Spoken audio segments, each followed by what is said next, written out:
faites le deuil de vos parents avant qu'ils ne meurent. Laisse-moi te parler de la mort, mais je veux juste dealer avec la crampe que j'ai avant. Je vais la vivre en direct. C'est ça! Ah, mon Dieu, imagine! Tu sais, tant qu'à faire un podcast sur la mort, on va en faire comme du monde. Ouais. Malgré le fait que tu acceptes, est-ce que tu passes sincèrement par-dessus? Depuis tantôt, mon corps est entre pleurer puis être super forte. Genre, tu sais, il est comme... C'est ça la résilience, hein, c'est la capacité d'être affecté par quelque chose et qui nous déstabilise, mais qui est une étape, une transition vers... quelque chose de plus Ouais, beau, tout à fait, mieux, tout à fait. bien. L'impuissance par rapport à être capable de soulager ton enfant qui souffre d'un deuil. Une de mes premières séances, justement, avec cette psychologue-là, c'était... Elle m'avait dit que c'est comme si t'étais soudainement congelé, mais que c'était pas toi qui avais le contrôle sur le thermostat. En fait, c'est comme pour tout, quoi. C'est pas vraiment les événements qui comptent, c'est le rapport qu'on entretient avec eux. Je serais quand même intriguée qu'on parle de comment que le corps bloque puis oublie. Et la fameuse phrase « Aucun parent ne devrait perdre un enfant » me tue à ce jour, tu sais. Je veux dire, je vais pas perdre une femme de 89 ans en me disant « Bon, ben, elle a 89 ans. » Même si des fois je me rattache à ça, je vais perdre ma mère. Après ce podcast, il a quitté la psycho.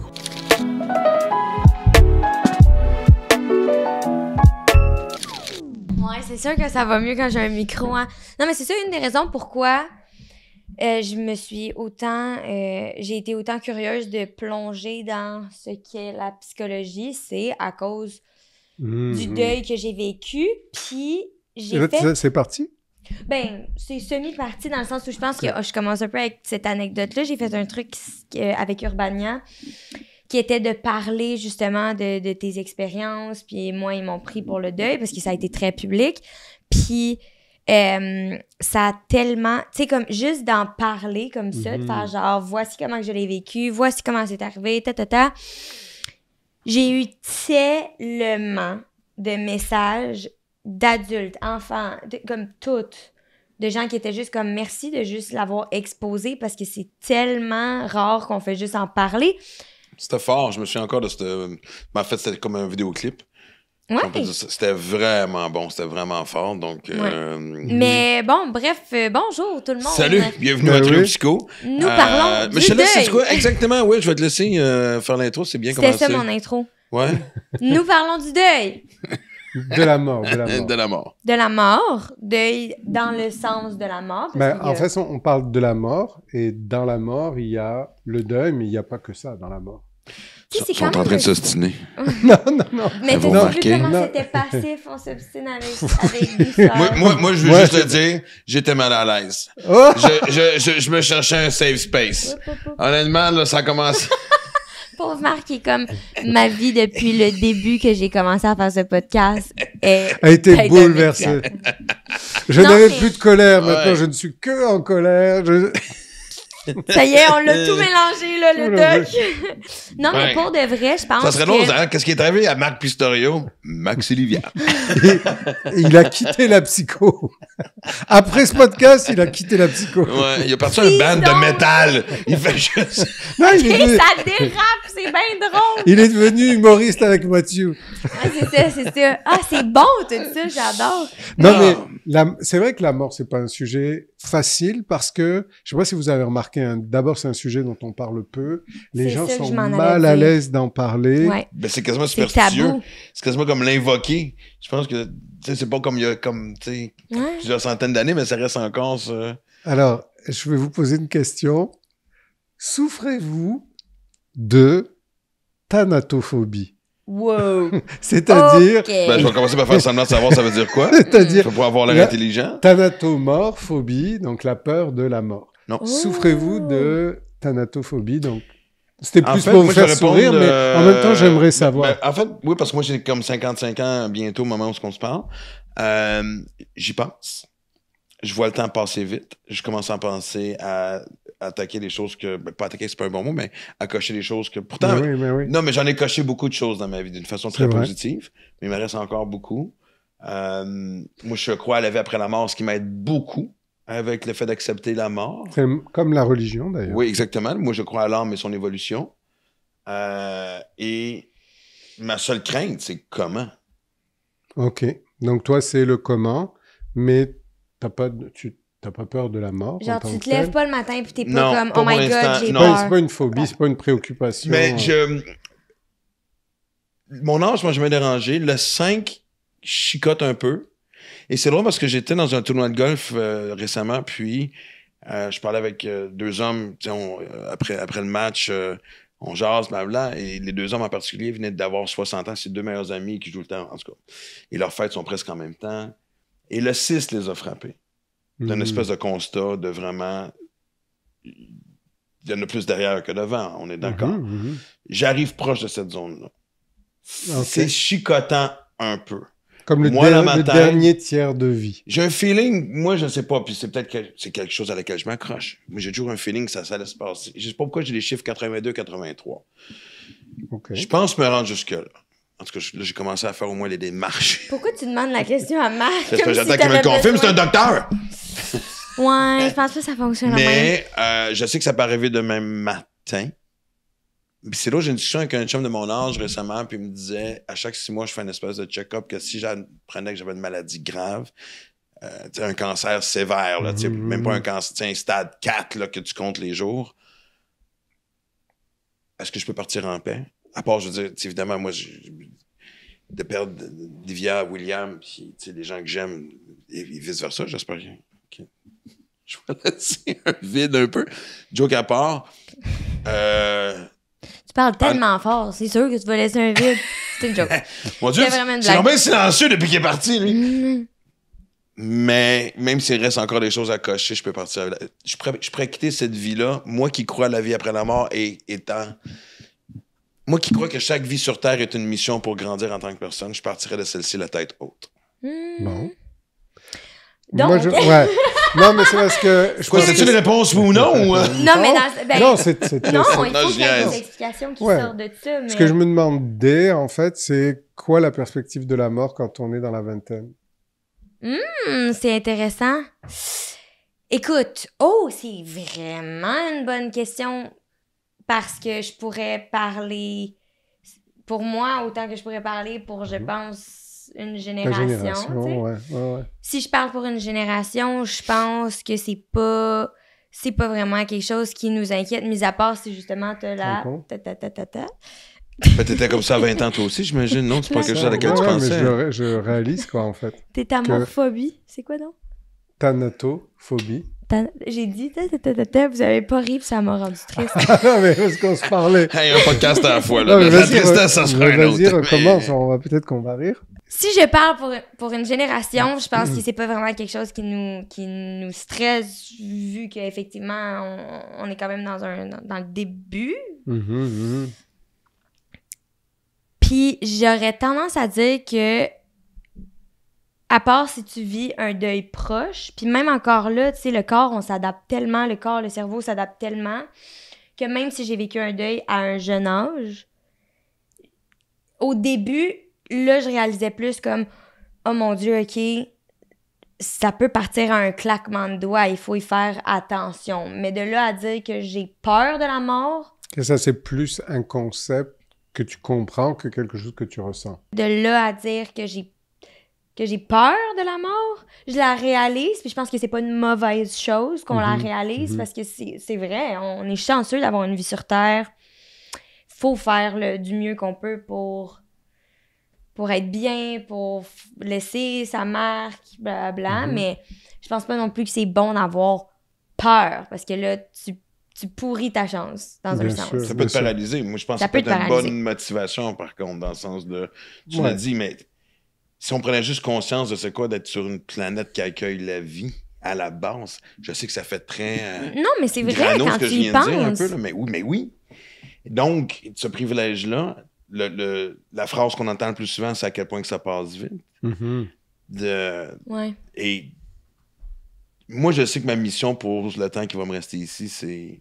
J'ai toujours eu une fougue de vie. Je sais que je suis un hyperactif. Je sais que c'est toujours le constat de... Tu sais, ça t'entend pas de ralentir un peu. Je le sais, Marc, même avec toi, j'ai eu la discussion. Mais ce que je veux dire, c'est comme... Pour moi, chaque seconde est précieuse. Et c'est là... en fait, c'est pas long, mais même, tu vois, comme à travers le décès de quelqu'un comme toi, évidemment, tout ça a été, on va en parler, c'est clair, mais comme Carl Tremblay, le chanteur des Cowboys Fringants, de partir à 47 ans, moi, tu vois, Ça pourtant, te pogne, hein? C'est quand même un choc quand tu y penses. C'est pas quelqu'un que je connais. Tiens, on s'était croisés quelques fois, on avait des échanges, mais on se connaissait pas tant que ça. C'est pas comme un ami proche qui est décédé ou ce que j'aurais pu encore plus faire. Mon Dieu, mon chum. C'est pas Marc un vide tangible qui s'installe. Moi, je pense que la mort peut des fois être une bonne prise de conscience pour profiter de ce que tu as comme temps. Oh, j'irais jusqu'à dire même que cette chose n'arrive pas si c'est... Oups, il est pogné dans son... Ça, c'est drôle. C'est l'aimant dans le truc. Ça, c'est drôle. Il était pogné. Ça, c'est bon. Non, mais... J'ai cru que t'avais un problème ça a fait pop. Laisse-moi te parler de la mort, mais je veux juste dire avec la crampe que j'ai avant. Je vais la vivre en direct. C'est ça. Mon Dieu, imagine. Tu sais, tant qu'à faire un podcast sur la mort, on va en faire comme du monde. Puis on va voir psychologiquement comment on traite ça avec un membre de la famille. Ouais, ben c'est ça. Si je meurs ici, je vais voir juste, tu sais, mon âme peut flotter autour, voir votre réaction. Genre... c'est ça. Non, attends, mais j'ai-tu en train de me dire que Mathieu est allé fumer une clope? Parce que c'est la première chose, il se profite de ma mort, comme d'un break cigarette. Non, mais moi, je reprendrais parce que je trouve que... mais on garde ça, là. Non, mais c'est sûr, mais ces choses-là arrivent pas. Puis c'est un constat que j'ai fait quand j'ai vécu mon deuil, ces choses-là n'arrivent pas s'il y a pas quelque chose de beau qui en sort. Il faut que tu te rendes compte de la chance que tu as. Il faut que tu te rendes compte. Un événement négatif comme ça, puis peut-être que c'est une manière pour moi de faire la paix avec ça, mais un événement négatif comme ça ne peut pas arriver si c'est pour une raison, il y a du beau qui doit en ressortir. En fait, c'est comme pour tout, quoi. C'est pas vraiment les événements qui comptent, c'est le rapport qu'on entretient avec eux. Ouais. Donc, le décodage qu'on en fait. Parce que avec les événements ou avec la personne? Avec les événements. Donc, quel que soit l'événement, c'est vraiment l'interprétation, le rapport que tu développes avec cet événement-là qui fait la différence. Donc, il y a des gens qui vont rester dans le deuil pendant des années et qui s'en sortent pas. Il y a des gens qui vont s'appuyer sur cet événement-là pour connecter à leur pulsion de vie, etc., etc. Moi, on a tous eu une expérience de la mort, hein, à un moment donné. Et je pense que pour les enfants, ça commence avec les animaux de compagnie. C'est là que la première conscience de la relativité de la vie. Mais moi, je sais que j'ai été aussi confronté à la mort jeune, au fond. La mort de 27 exactement. Et vraiment, c'est un événement, donc la mort de mon père, en fait. Et c'est un événement qui m'a beaucoup apporté, qui m'a changé, mais vraiment pour le mieux. OK.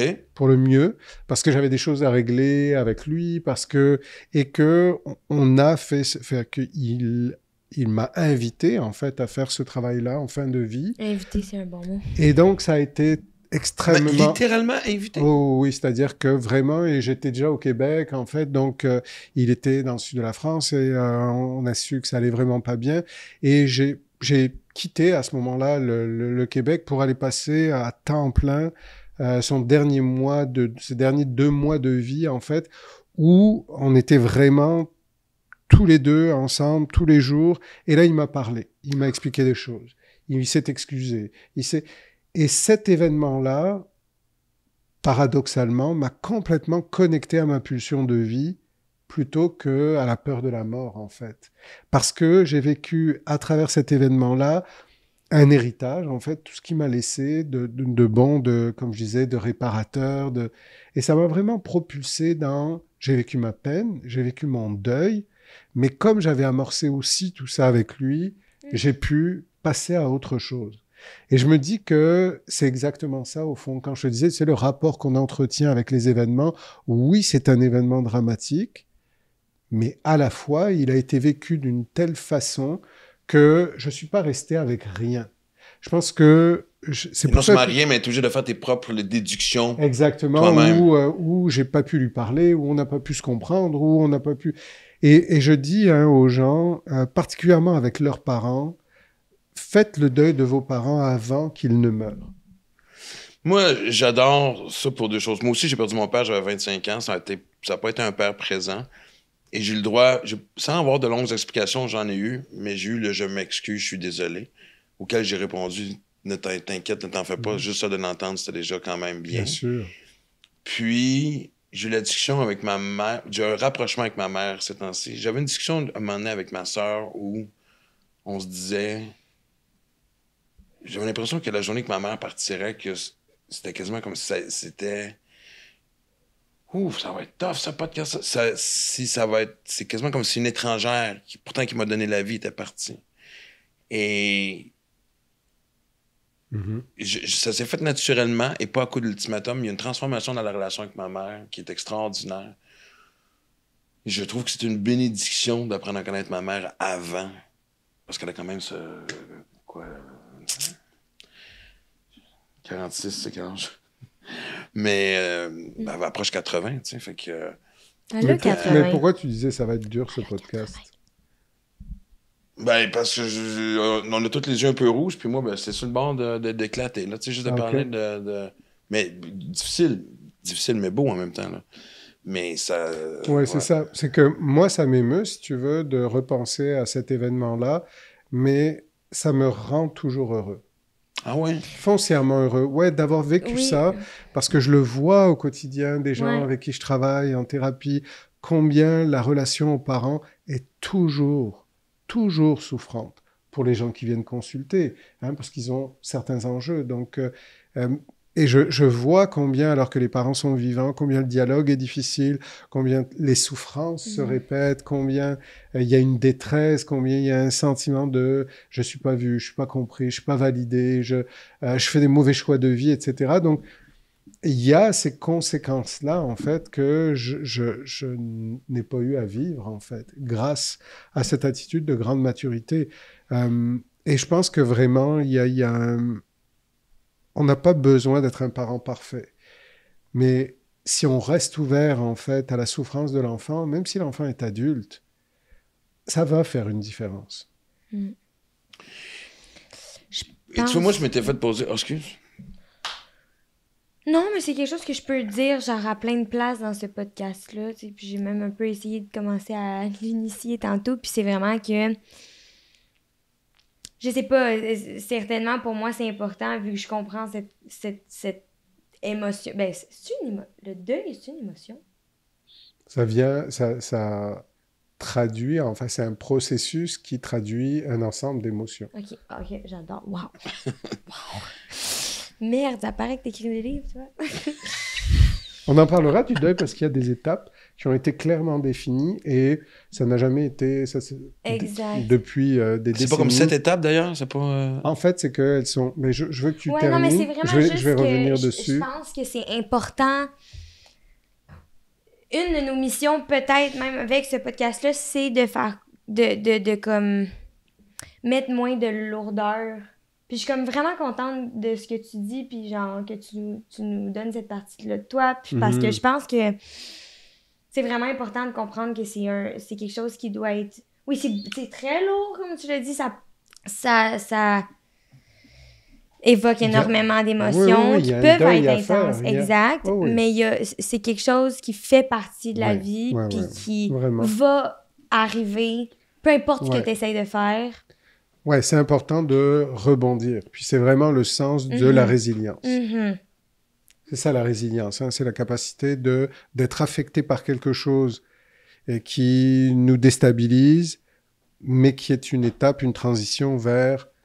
quelque chose de plus beau, tout à fait, mieux, tout à fait. bien.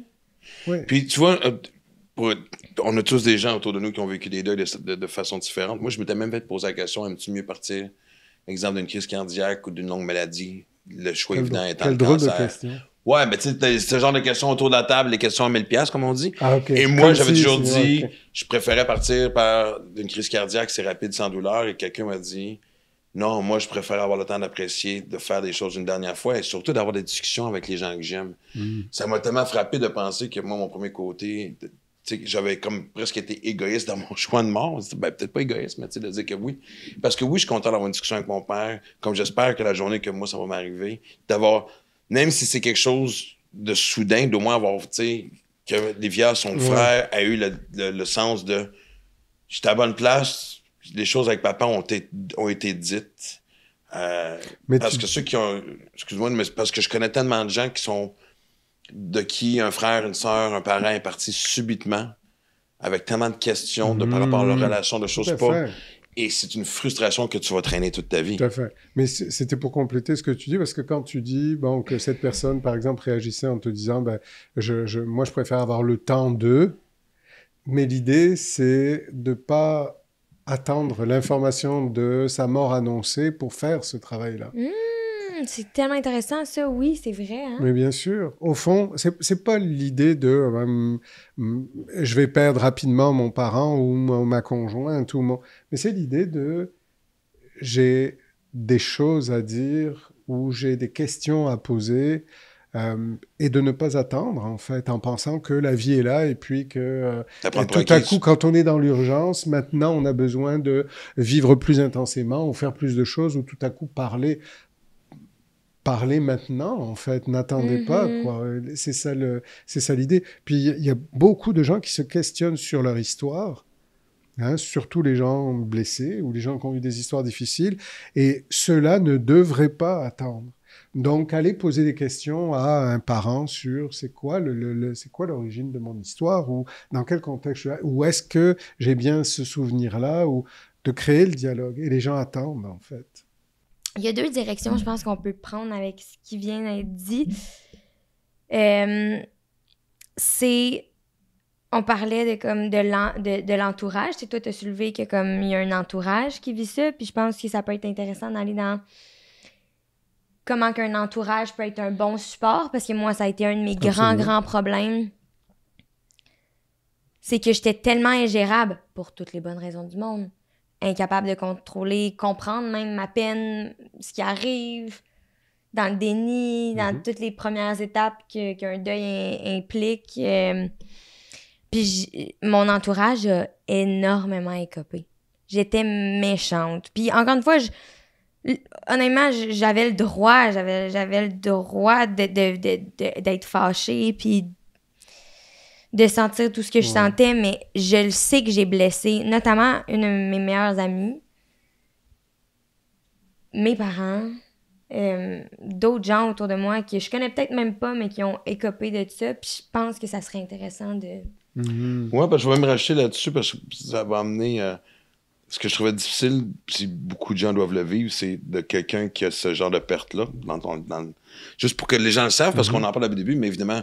le cycliste du Mont-Royal, Clément, c'était ton copain, juste pour ceux qui se posent encore la question qu'on parle depuis tantôt, mais l'impuissance par rapport à être capable de soulager ton enfant qui souffre d'un deuil, je peux voir la puissance de cette impuissance-là, tu sais. Ouais, puis c'est la même chose où, tu sais, combien de fois que j'ai vu, tu sais, surtout à l'âge qu'on arrive, toi puis moi, des gens qui ont été en couple longtemps, juste pas se remettre de la perte de l'autre. Absolument. Ouais, tout à fait. C'est un choc, la mort, selon aussi comment elle se présente.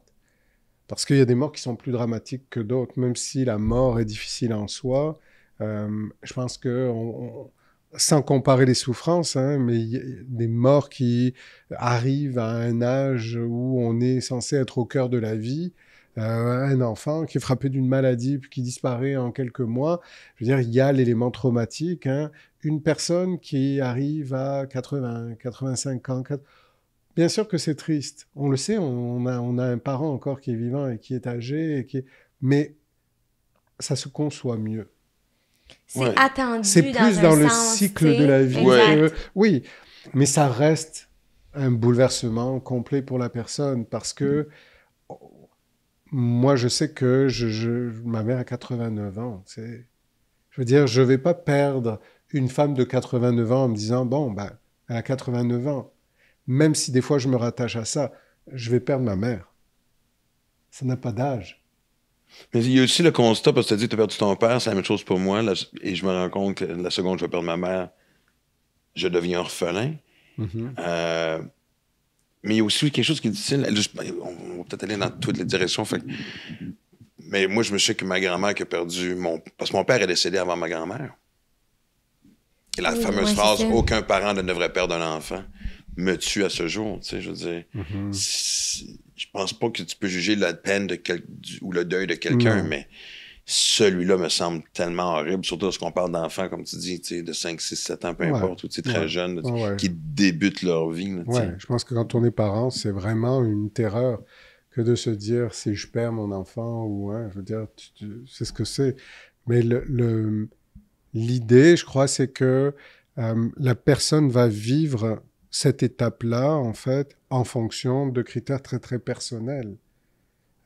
Certainement sa sensibilité, sa capacité intellectuellement, de comment elle raisonne par rapport à ça, quelles sont ses ressources.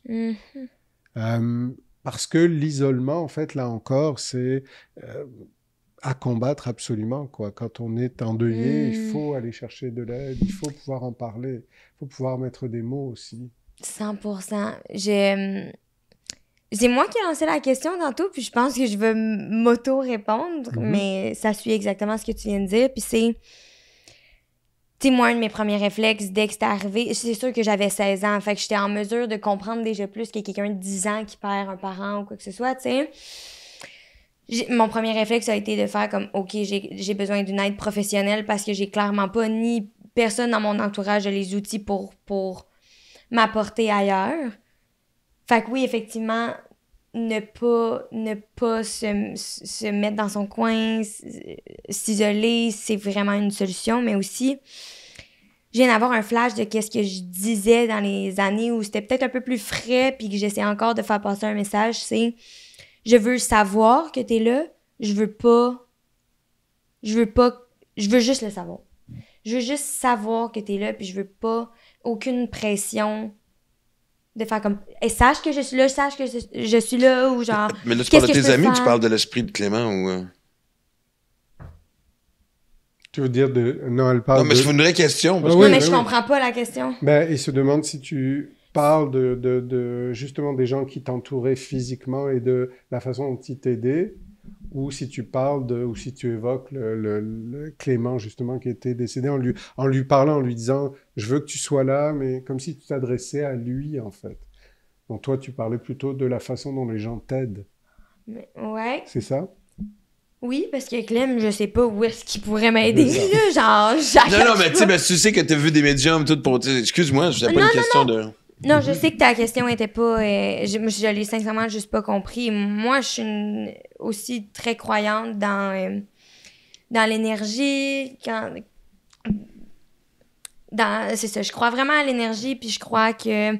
Moi, j'ai déjà été en contact avec l'énergie de Clément après sa mort, oui, effectivement, mais c'est pas lui qui va me prendre dans ses bras quand je vais être en boule, puis que je vais shaker, puis je saurais pas quoi faire. Mais c'est ce que tu dis, c'est au fond que dans l'aide qu'on reçoit autour de soi, par l'entourage, il faut que l'aide soit adaptée, il faut que l'aide ne devienne pas une pression. Ne devienne pas une pression, parce que c'est comme...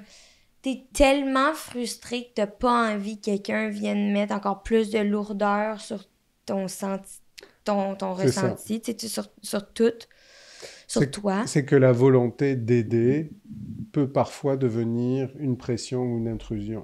Puis ça, je pense que je voulais vraiment le mentionner parce que ça a été récurrent dans mon deuil, genre, beaucoup de... Tu sais, je voulais juste principalement savoir comme que tu me regardes droit dans les yeux dans un moment qui est approprié puis que tu le sens, tu sais, de vraiment connecter avec moi puis d'être comme, écoute... Tu parles du parent. Ou... Oui, oui. Attends, mais je vais finir ce que je disais. De connecter avec moi, de me regarder dans les yeux puis faire comme, Livia, je veux vraiment que tu saches que je vais être là pour toi. J'ai juste besoin d'un signe de toi. Je te dérangerai pas avec mes résolutions de problèmes parce que ça peut être frustrant. Je veux juste que tu comprennes maintenant que c'est... Je te tends la main, je vais attendre. C'est toi qui fais les prochains pas. Ça, c'est le discours que tu aurais aimé entendre. C'est le discours que je pense que j'aurais vraiment aimé entendre, tu sais. Parce que je sais... moi, ça me faisait tellement mal. Tu sais, dans mon mal, j'avais tellement mal pour mes parents, des fois, là, dans des moments où je pensais pas juste à ma peine. J'étais comme, man, je peux pas concevoir que mes parents me voient de même. C'est sûr qu'ils savent pas comment se gérer, là. C'est sûr qu'ils savent pas comment faire, mais je veux qu'ils... Je pense que ça va être important pour genre les gens justement qui supportent quelqu'un qui vit quelque chose comme ça. C'est t'es tellement... t'es fâché après la vie parce que t'es comme, pourquoi moi j'aurais le droit de vivre si cette personne-là n'a soudainement plus le droit de le faire, tu sais, moi, pour moi, c'était quelqu'un de très, très proche de moi, là, fait que c'est peut-être différent aussi, il y a des degrés à ça, mais tu sais... C'est une étape du deuil, ce que tu décris. On embarque-tu dans les étapes? C'est une étape du deuil. Ben, si t'as fini, on peut... J'ai fini, puis je pense que c'est aussi très important. On dirait que ma mission, c'est de toucher les affaires qui peuvent aider le plus le monde possible. Une simple parenthèse avant qu'on embarque dans les étapes, parce qu'il y a quelque chose... Il y avait une belle histoire là-dedans, puis que je veux que les gens qui nous écoutent le prennent en note aussi, c'est... Je l'ai raconté, puis je me tente pas de la raconter, mais ça a été quand même des funérailles quand même assez publiques. Ça a été au chalet du Mont-Royal. Je me souviens d'être avec Héloïse, sa mère, puis de dire, bon, mais là, forcément, il faut qu'on y trouve de l'aide. On n'est pas équipés, nous, pour être capable de... Et qu'est-ce qu'on fait?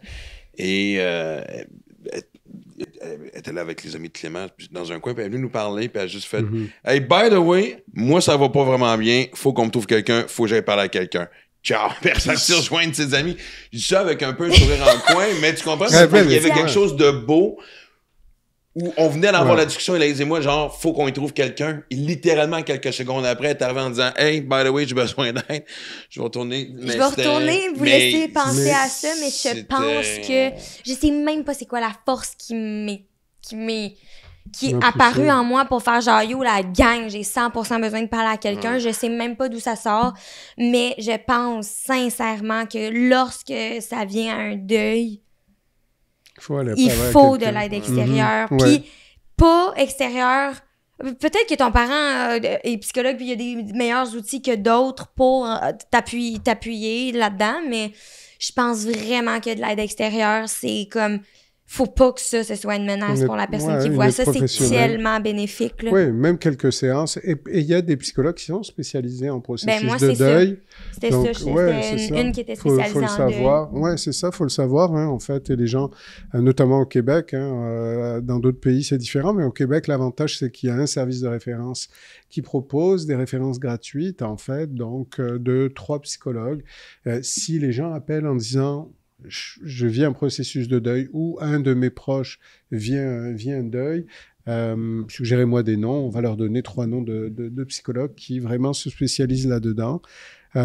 Mais je revenais sur cette idée de processus de deuil parce que les gens ont l'impression que la colère, ils savent pas encore une fois comment la gérer, alors que c'est... Parce que c'est la première étape du deuil, c'est la colère. En fait, c'est la peine, c'est la tristesse. En fait, ce qui est intéressant, c'est que dans la colère, on parle de 5 étapes, mais ces étapes, en fait, elles ne sont jamais dans l'ordre et elles peuvent changer. C'est ça que je m'en allais dire. Il y a comme une déstigmatisation à faire parce qu'on en a même effleuré dans la première saison du podcast. C'est... Il y a des étapes précises, tu sais, clairement, genre, c'est sorti dans des études, mais ce qu'il faut savoir, c'est qu'il n'y a pas... Tu sais, ne pas non plus se mettre de pression sur l'ordre dans lequel tu traverses les choses. Mais c'est drôle que tu me dises ça parce que j'aurais pensé, moi, qu'il y avait un ordre. C'est ça. Mais c'est plus un processus qu'un ordre avec première étape, deuxième étape, et on peut passer, en fait, d'une des étapes à l'autre et revenir en arrière, et que dans le temps, ça se modifie. Donc, c'est vraiment un processus pour la personne qui va passer systématiquement, par contre, par la colère, par le déni, par la négociation, par la dépression et par l'acceptation. C'est les 5, ça. C'est vraiment les 5. Et tu peux vraiment les vivre, les 5, pour qu'un deuil soit... Attends, mais là, on n'est pas dans un diagnostic. Non, mais je pose la question pareil pour les gens qui nous écoutent. Oui, t'as raison. Pour bien vivre un deuil, t'as raison. On doit... En fait, c'est plus de normaliser le fait que si quelqu'un vit du déni, c'est adapté, c'est correct. Elle est en train de faire son processus de deuil. Si ensuite elle vit de la colère, c'est correct. Si ensuite elle pense qu'elle est dans l'acceptation, puis une semaine, 2 mois plus tard... Elle devient en colère. C'est ça. C'est vraiment un processus qui va varier d'une personne à l'autre. Ce qu'on sait, c'est que ces 5 aspects-là, la personne va les vivre, quel que soit l'ordre, et va les vivre de façon répétée ou non. Donc, ça peut durer 1 mois, ça peut durer des années. Quelque chose que j'avais appris en une de mes premières séances, justement, avec cette psychologue-là, Elle m'avait dit que c'est comme si t'étais soudainement congelé, mais que c'était pas toi qui avais le contrôle sur le thermostat. Ça se peut que la température remonte à cause d'un événement, d'une période, tu sais, un objet, n'importe quoi qui te fait revivre une émotion. Ouais. Ça repogne. Ça se peut, puis c'est d'accepter, en fait. Le but, c'est d'accepter un peu pas non plus trop se poser de questions, puis se taper sa tête, d'être comme, ah, ben là, pourquoi je reviens en arrière? Parce que là, je pensais que j'avais réussi à passer par-dessus, puis là, penser que tu le fais pas comme du monde, tu sais. Mais ça pourrait être de la colère qui fait partie d'une des étapes.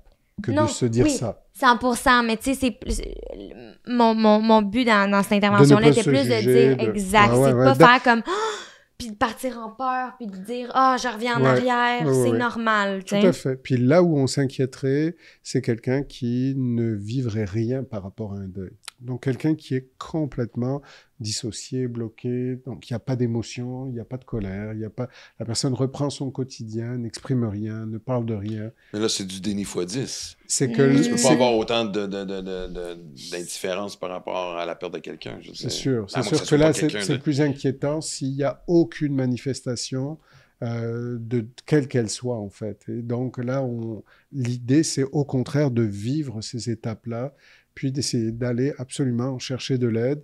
On a besoin d'en parler, on a besoin de vivre ces émotions. C'est ça qui va faire en sorte que, ultimement, on accepte. Je l'ai effleuré un peu tantôt, tu sais, quand je vois des gens autour de moi qui, après une longue relation, on perdent quelqu'un après 20 ans de mariage ou peu importe de cohabitation, et vraiment pas... Tu sais, je vois pas quelqu'un se mettre sur Tinder le lendemain. Là, je pense que ça soulèverait certaines questions.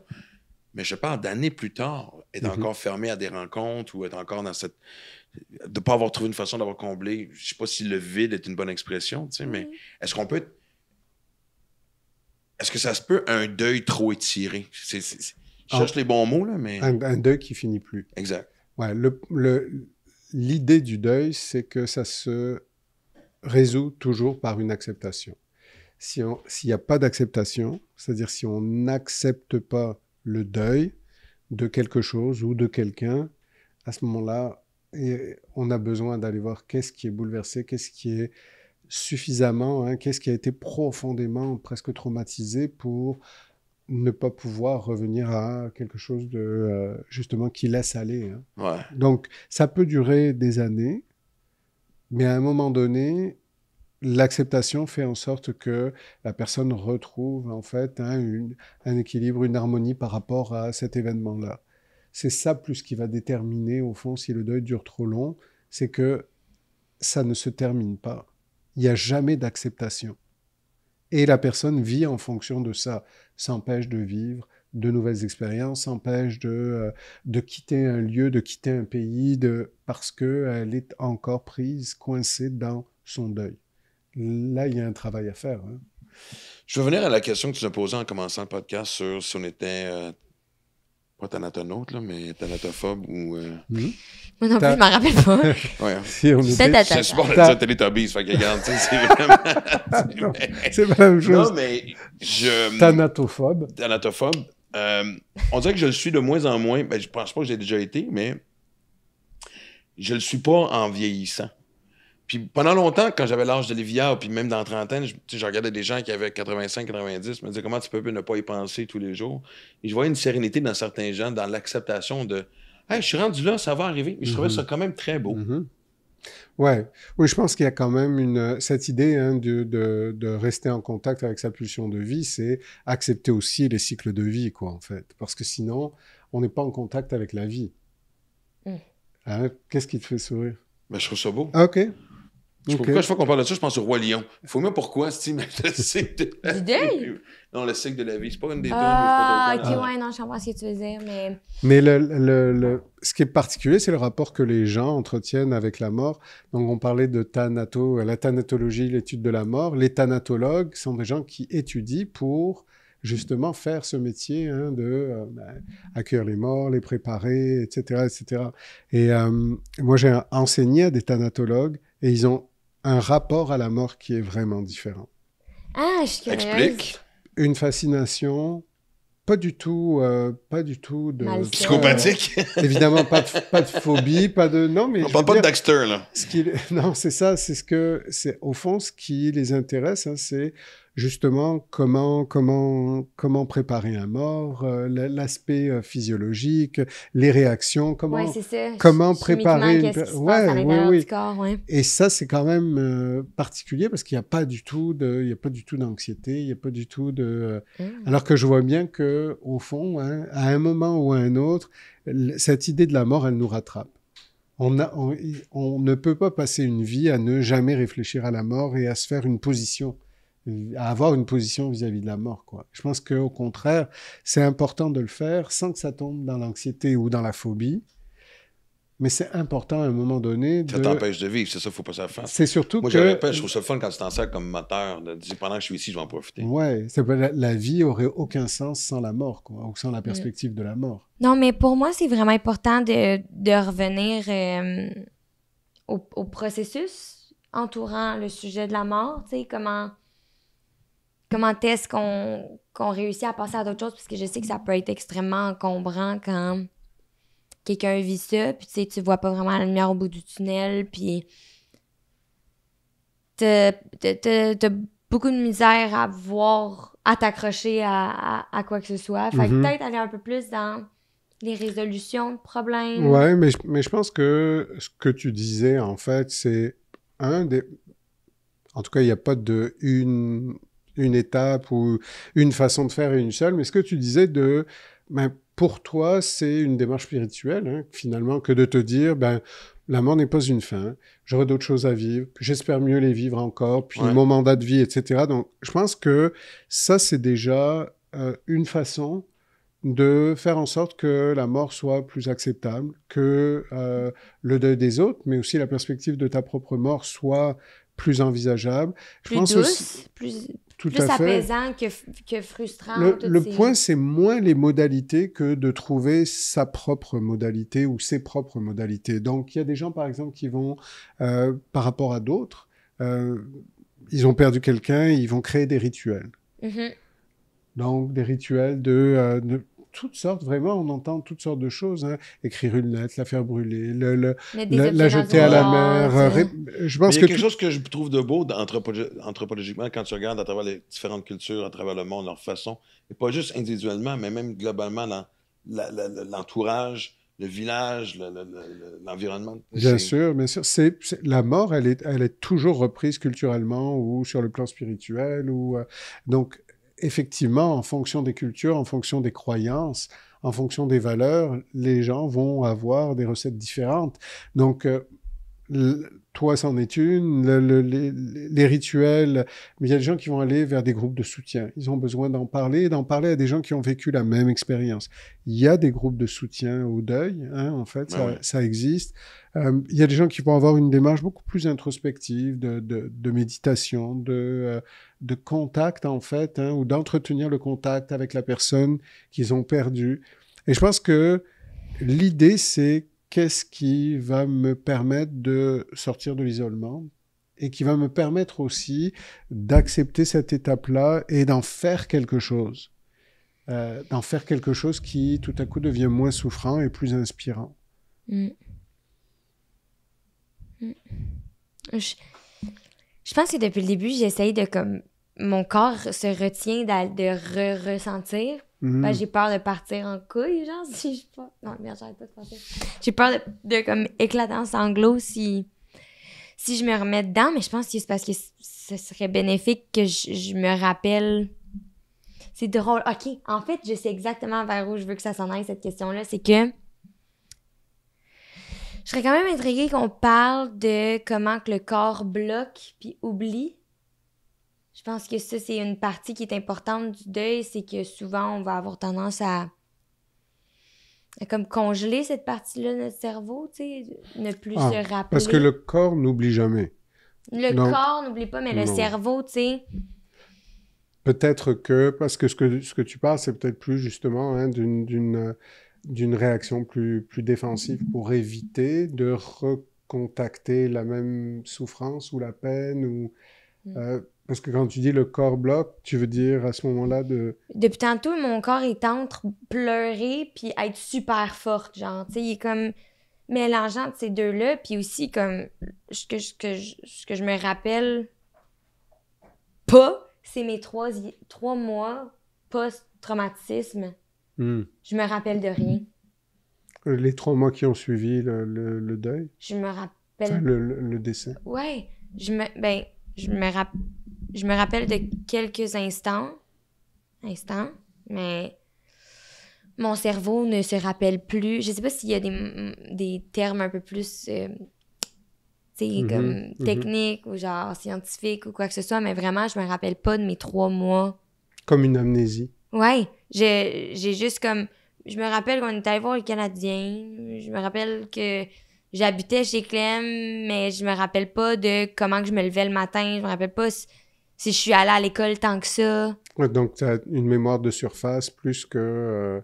donc, tu vas te souvenir d'événements qui sont plus anodins, mais comment tu te sentais exactement, ce que tu vivais. Ouais, mais c'est aussi un mécanisme d'adaptation, hein, de moins se souvenir de certaines choses pour aller de l'avant. Mais peut-être que ça vaudrait le coup pour toi de voir si... Est-ce que tu as besoin de revisiter ça seul, avec toi-même ou...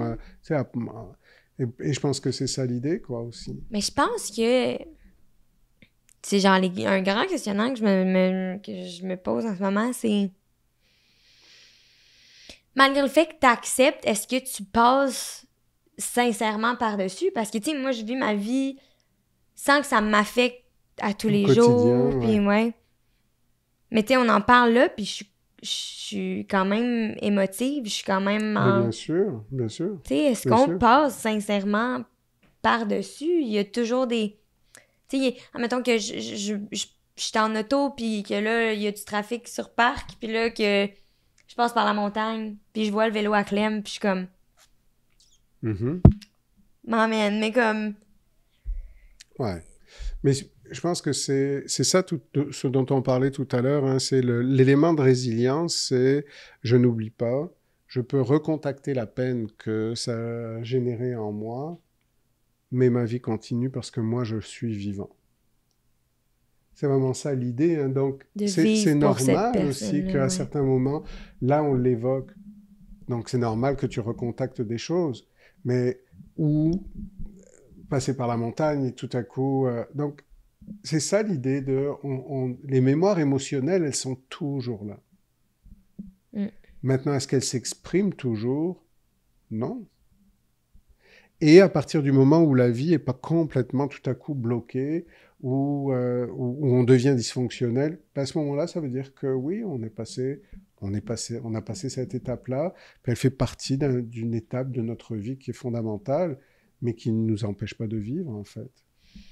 Non, on dirait que c'est comme si j'avais besoin de validation, que c'était correct que je revivais un peu ça de manière intense. Bien sûr, bien sûr. Moi aussi, je veux dire, j'ai rien oublié de cette expérience de mort, puis toi non plus. Il y a des choses dont tu te souviens, puis, mais à la fois, tu continues à vivre, et puis tu es passé à autre chose.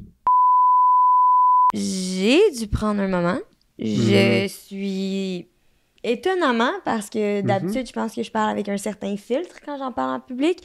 J'ai été étonnamment un peu plus bousculée par la conversation qui vient de se passer. Puis je pense qu'une des affaires, par exemple, que je retiens de ce moment-là, c'est que c'est vraiment important d'être à l'écoute justement des signaux, comme moi qui devient un peu plus tendue, qui devient confuse, qui sait plus vraiment la limite entre le personnel puis moi qui essaye de vous apprendre quelque chose puis qu'on aille dans l'information. Fait que c'est correct, c'est normal ce qui vient de se passer, je pense.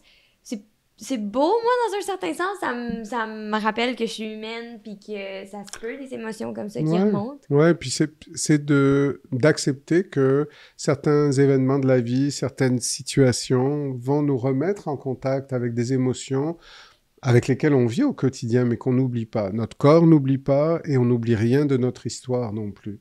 Donc, c'est normal. À ce moment-là, est-ce que ça peut être une nouvelle étape de ce deuil, hein, même s'il se fait depuis des années. Donc, c'est ça l'idée. Et puis oui, de jouer avec son propre rythme aussi, de s'accorder une pause, d'y réfléchir. Et ensuite, on repart. Hein, mais oui, tu as vécu un moment d'émotion. Hein? Oui, j'ai vécu ça. Mais encore une fois, je pense que c'est ça, c'est de se rappeler que ça se peut. C'est Bien là. sûr, bien C'est sûr. une de ces fameuses 1000 options. Tout à fait. Puis c'est correct. Ouais. Non, mais je sais, moi, j'étais tranquille dans le podcast parce que de voir ma fille aussi émue, je sais, ça m'a rappelé tout ce que tu as vécu, comment que, tu sais, l'impuissance qu'un parent peut sentir par rapport à qu'est-ce qu'on peut faire le plus pour soulager quelqu'un. C'est très traumatisant pour, là, je dis un parent versus un enfant, mais c'est ça peut être traumatisant un pour ami. tout le monde dans l'entourage. Exactement, honnêtement. de pas être capable de pouvoir soulager la peine de quelqu'un. Puis je pense que, là, si on embarque là-dedans, peut-être qu'on repartirait pendant un petit bout, mais il y a aussi, tu sais, c'est parce que, au bout de la ligne, c'est le vide que la personne laisse, tu sais. Puis je dis pas ça pour finir ça d'une façon légère, mais j'ai souvent entendu des gens dire quasiment pleurer plus la perte d'un animal domestique avec qui, tu sais, que les gens, parce qu'il y avait cette espèce d'amour inconditionnel, ce quotidien-là. Parce que, tu sais, fait que finalement, où je me rends compte que en dehors de la peine de l'être cher, c'est le vide de la présence physique qui, psychologiquement, des fois, est difficile aussi à remplacer puis à combler. Oui, mais les gens continuent à nous habiter, même s'ils sont partis, même s'ils sont décédés, on peut continuer à les faire... D'abord, ils continuent à vivre en nous, hein, mais on peut continuer à leur parler, on peut continuer à leur raconter des choses, c'est... Je l'ai dit, moi, je crois qu'ils sont là. Ah oui? Puis si vous avez des doutes, je vous conseille de jouer à Ouija. Non. Là, Faites pas ça à la maison, faites pas ça à la maison. Le podcast. Non, OK, on touche pas à ça. Mais podcast très difficile. Bravo, et c'est beau de voir, Olivier, à quel point tu n'as pas peur de t'exprimer sur des sujets aussi, évidemment, ça va être troublant, exactement, douloureux. Et j'espère qu'on vous a apporté un petit soulagement dans si vous le vivez, vous l'avez vécu. De l'information. Exactement. On espère avoir été là pour vous du mieux qu'on peut. Oui, et d'accepter pleinement ce qu'on vit, en fait, sans jugement surtout. Sans jugement. Sans jugement.